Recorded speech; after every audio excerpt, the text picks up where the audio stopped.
Nah, begitu bilang bisa, restoran closing saya bawa ini. Shakernya saya bawa ke kos-kosan. Saya belajar pas dia ngelihat muter-muternya, Pak. Kayu dulu, kalau pisaunya kan kadang di depannya dia belajar. Kalau yang kayunya ini aku yang nggak bisa. Akhirnya saya bawa pulang. Janjikan itu. Besoknya eksekutif saya bilang, kamu katanya bisa atraksi mainkan katanya. Nah itu Pak, itu nanyanya udah hampir seminggu aku udah bisa.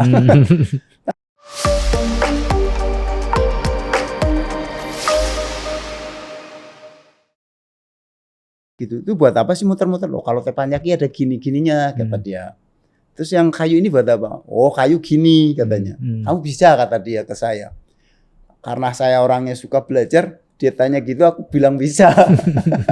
Ayo sekarang, jangan sekarang, besok. Jadi teman rasa modal nekat itu penting ya. Saya bilang bisa nggak? Bisa. Aku anggap aja. Alis udah hilang. Hilang, karena kalau masak kayak gitu, itu entertainnya jangan sampai putus. Walaupun aku kena tangannya kepotong, aku tetap jalan Pak. Jangan sampai aku jelek. Karena satu servisnya jelek, nanti hotelnya jelek, sayanya juga jelek. Harus jaim lah ya. Iya, endingnya yang paling enak Pak. Uang tipnya banyak. Saya tuh kalau sehari tuh bisa 200 euro dari satu orang. Satu orang 200 euro, kadang $5, kadang $10, 20. Itu kalau di total berapa tuh Pak? Kalau aku dapat 500 euro itu tahun itu. Itu bukan 500? Di depan TV ya, tapi ngelayanin konsumen. Iya, ngelayanin konsumen. Private. Dan private banget. Ketika rasanya orang ini, kadang tamu ini ada 12. Dari 12 ini itu karakter tamunya beda-beda Pak. Satu bahasanya beda-beda, kadang dari Jerman, Turki, Amerika lah, mana lah. Itu beda-beda. Israel waktu itu juga ada. Terus makannya juga beda-beda. Saya nggak mau minyak, saya nggak mau ayam, saya nggak mau itu kan. Itu otaknya saya kadang-kadang fokusnya kemana-mana. Jadi harus terus nggak boleh ada tamu bengong ketika aku lagi nyervis ini. Yang sana bengong nggak boleh, terus aku satu-satu gitu. Jadi lebih fokus kalau service live gitu. Apalagi kontrol api, jangan kegedean. Terus tamu ini minta medium well, yang itu nggak mau garam, yang ini minyaknya agak jauh-jauh, gitu. Agak susah. Maksudnya ya nggak susah, tapi kalau udah biasa aman. Dari situ servisnya juga harus bagus. Ngomongnya juga harus pintar pas. Kadang pernah juga aku ngomong Tegal juga Pak. Saking keceplosan. Iya, aku bilang saking mumetnya aku ngomong ke bapak ini, Duh, aku ngomong apa aja? Ternyata aku ngomong Tegal tadi. Padahal aku cuma tanya medium atau well dan untuk dagingnya gitu kan. Dia aku salah apa ya? Tak pikir-pikir, oh iya aku ngomong Tegal. Pan mateng apa setengah mateng kayaknya ngomongnya. Langsung roaming. Iya. Nah, pastinya ada experience yang beda ya. Ada pressure yang beda antara masak buat show sebagai seorang celebrity chef di depan TV dengan ngelayanin langsung konsumen ya. Mana yang lebih nggak tahu, lebih menyenangkan, yang lebih disukai atau yang nggak disukai bahkan? Dua-duanya menyenangkan, cuman cara kerjanya agak sedikit berbeda. Ketika di live TV itu tim. Kalau di table itu sendiri. Kalau di TV itu kadang kan ada kayak randonya kamu harus gini gitu toh. Dan bisa di take ulang. Iya, take ulang bawaan mereka. Terus kalau dari jalan cerita kan mereka sudah ada waktunya juga tetap. Walaupun aku juga ada waktunya juga di live masak. Kalau di TV itu lebih kerjasama sih. Kayak mungkin yang spesial dari aku tuh durasi masaknya, platingannya, terus cara potongnya lebih biar terlihat enak. Terus aku ciri khasnya jangan hilang, kayak suka ngelucu. Terus kerjasama. Suka ngerayu-ngerayu juga? Suka dong Pak.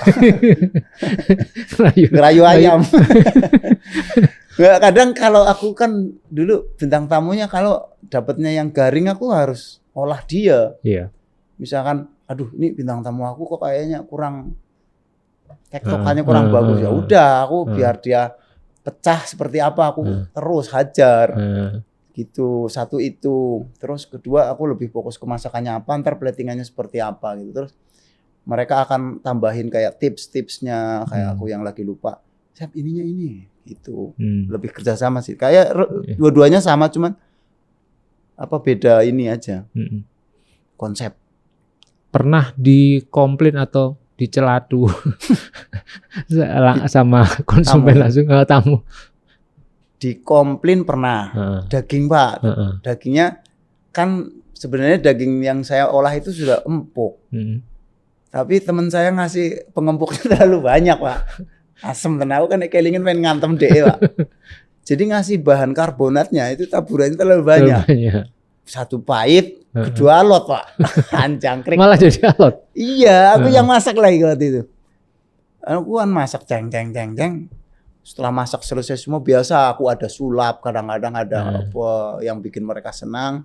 Terakhir ngomong, bagaimana Pak masakan saya malam ini ada masalah kataku. Dia nggak ngomong apa, semuanya enak. Dia nyapit sumpit sama dagingnya deng, suapin saya. Nih, mental saya. Ya komplain cuman tidak ngomong, hanya nih daging kamu keras sama oh ya udah. Maaf aku bilang langsung aja, maaf Pak. Atau mau diganti atau gimana nggak usah udah. Yang kedua masih di Indonesia tuh itu atraksi habis motong daging atraksi pisau. Tamunya itu cewek cowok. Kayaknya orang penting deh. Mungkin aku dulu belum tahu itu siapa, mungkin pejabat negara. Kalau datangnya itu dikawal Pak. Ada bodyguardnya 2, dia makan berdua. Nah saya tetap atraksi. Ketika atraksi gini Pak, di pisaunya itu masih ada daging sepotong kecil. Iya set. Kena kepala itu pejabatnya. Hebat kan aku. Kalau sengaja gitu nggak berani, cetok aja. Waduh kataku, aku kan ngeri toh. Ceweknya yang tahu, dianya nggak ngeh Pak. Dianya nggak ngeh, ceweknya yang tahu. Ketawa ceweknya. Ngapain kamu ketawa kata yang cowoknya. Itu dagingnya ke jidat kamu. Yang bener gitu. Ya akhirnya dilapin aja sih. Tapi kan aku udah ngeri. Dia nembak sebelah kanan nembak saya. Bahaya itu. Oke, menarik sekali, luar biasa pengalamannya. Nah katanya bikin buku juga? Iya, saya bikin buku waktu itu. Judulnya apa? Jurus masak ala Chef Muto kalau nggak salah ya. Bikin buku karena aku nggak mau hilang, jadi kayak program masak selama 5 tahun itu biar nggak hilang. Ya, pengarsipannya. Saya buka-buka filenya, foto-fotonya saya bukain. Saya bikin buku. Jadi walaupun apa ya mungkin berbeda dengan menu yang zaman sekarang yang inovatif ya. Yang penting aku udah punya simpenan itu sih sebenarnya. Waktu itu saya pernah bikin buku dan ini menu waktu Kung Fu Chef. Jadi nggak hilang. Udah berapa eksemplar? Baru 1 aja. Bukan berapa ini? 1 buku udah terjual berapa? Nggak tahu. Gramedia yang tahu. Gramedia. Oke.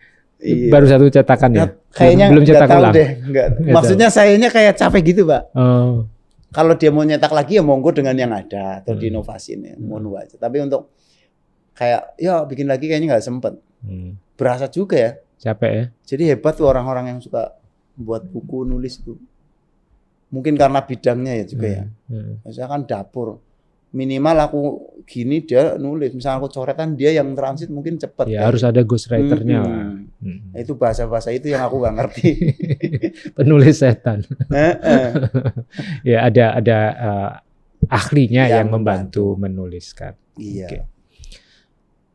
Kau sekarang apa ininya? Punya usaha sendiri atau sekarang kegiatannya? Nah kegiatan saya restoran ada. Kalau restorannya apa?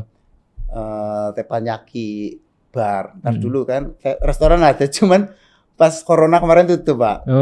Ya, jadi pernah juga bikin restoran. Terus corona itu tutup. Berdiri 4 tahun lah.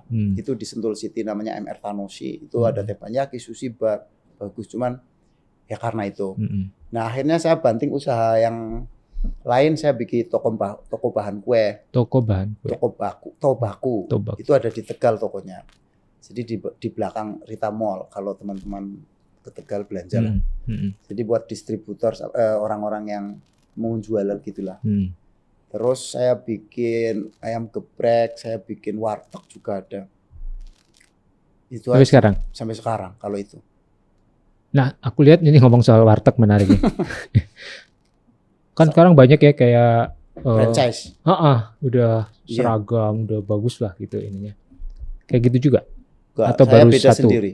Namanya warteg Guci Tegal. Warteg Guci. Satu-satunya. Nanti kalau Di franchise Guci. enggak di Ciledug Oh, di Jakarta. Hmm. Nah, warteg-warteg yang sudah ada itu kan franchise juga. Itu ya aku nggak ngerti juga ya franchise-nya siapa ownernya. Yang penting jaga masakan Indonesia sih sebenarnya. Iya. Yang namanya semur seperti ini, rendang seperti ini. Mungkin suatu saat buka warteg di Turki. Wah, itu rame banget. Kayak apa namanya? Pasti Om rame William ya di Australia itu. Saya sempat mau bikin warung Indonesia di sana tuh, mau kerjasama, cuman bikin mie goreng, nasi goreng itu laris, Pak.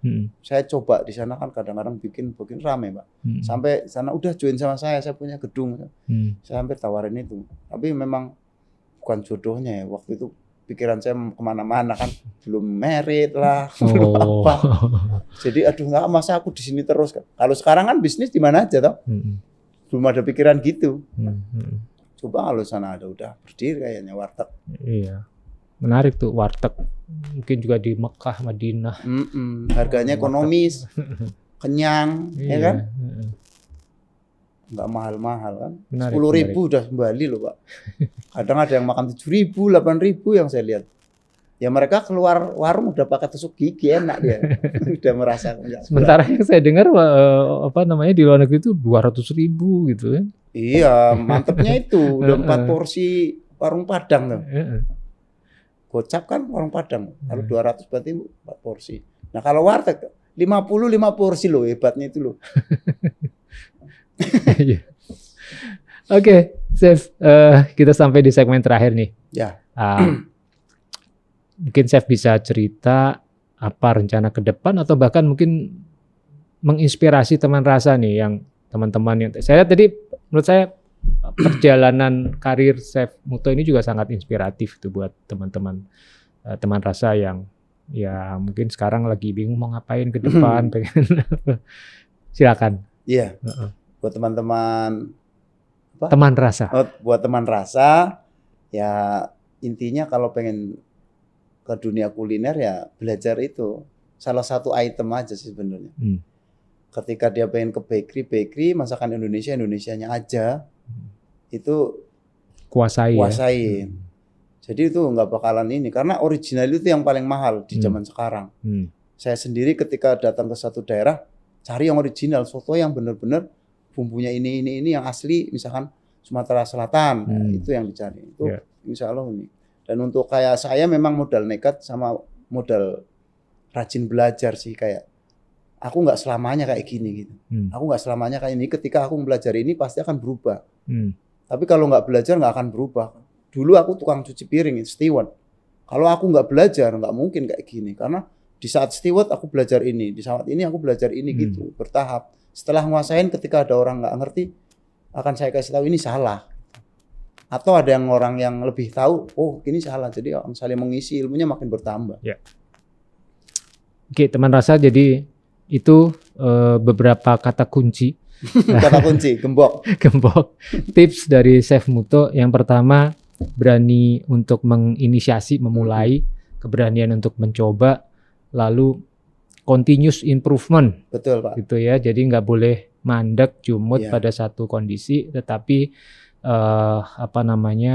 kuasai, belajar terus yang lain. Menjadi expert tadi pada satu hal, satu bidang, ketika udah dikuasai kemudian juga jangan berhenti, belajar yang lain juga, demikian seterusnya. Terima kasih, matur Chef Muto. Semoga menginspirasi teman rasa, memberikan manfaat buat banyak orang. Ya. Terima kasih. Teman rasa, terima kasih sudah bersama saya dan Chef Muto di dalam episode Aku Rasa, Akar Kuliner Nusantara, Rasa Indonesia Mendunia.